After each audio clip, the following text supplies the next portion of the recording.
Alors, le baptême, beaucoup disent, oui, mais toi, tu as été baptisé là.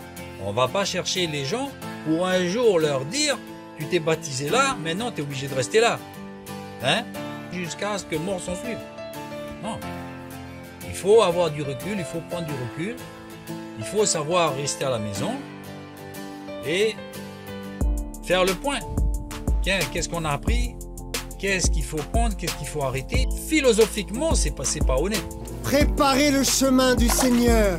Ces sentiers doivent être tracés. Toutes les vallées doivent se remplir. Toute montagne et toute colline doivent être aplanies. Et tout ce qui est tordu sera redressé. La personne qu'on l'a amené à la salle, c'est pas pour ensuite lui dire attention, maintenant tu es baptisé, tu pourras plus revenir. Ou alors il fallait leur dire avant, mais ça on le dit jamais, évidemment. On veut pas leur faire peur, et d'ailleurs c'est même pas nos pensées. On va lui dire attention quand tu vas venir ici maintenant, et tu es baptisé, attention, maintenant tu es obligé d'être fidèle à l'assemblée. Non, mais... Bande de vipères, qui vous a incité à fuir la colère à venir? Le temps est venu de vous repentir, et il ne sert à rien de dire « Abraham est notre père », car je vous le dis à tous, Dieu est capable de transformer ces simples pierres en enfants d'Abraham. Le baptême, on revient au baptême, le baptême, c'est un engagement envers Dieu, hein, envers soi-même, d'une repentance, d'une nouvelle naissance. C'est la preuve, entre guillemets. Jean-Baptiste, il dit, produisez des fruits dignes de la repentance. Venez pas vous baptiser comme une coutume, là. Produisez des fruits dignes de la repentance. Et Jean-Baptiste, pareil. Il n'est pas dit, maintenant vous êtes baptisé, là, vous me suivez. Hein.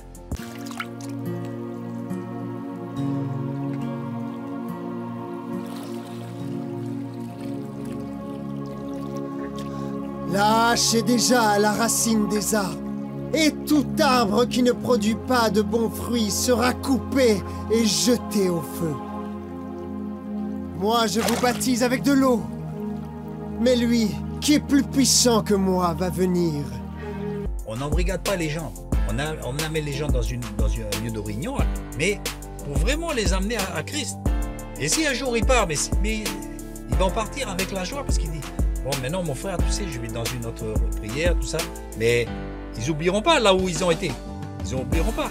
J'ai eu besoin de venir là pour me nourrir. Maintenant, je passe à un stade supérieur. Il faut laisser parce qu'ils abandonnent. Ils n'abandonnent pas l'église. Ils vont dans une autre église. C'est toujours l'église. Je ne suis pas digne de délier la courroie de ses souliers.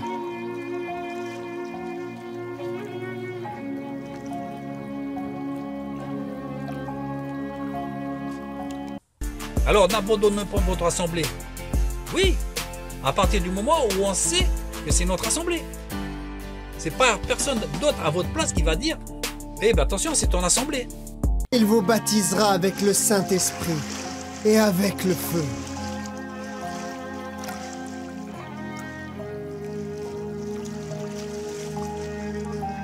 C'est pas le baptême des pentecôtistes, le baptême des catholiques, le baptême des baptistes, c'est le baptême de repentance, c'est le baptême de Jésus-Christ.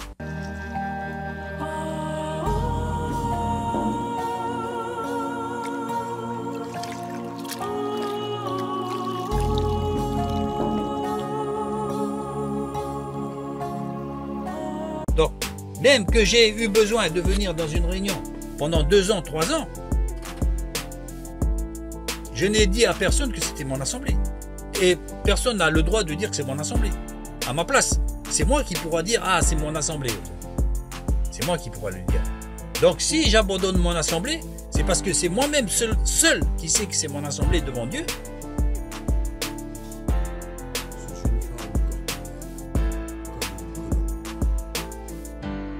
Merci pour tout le travail que tu as fait.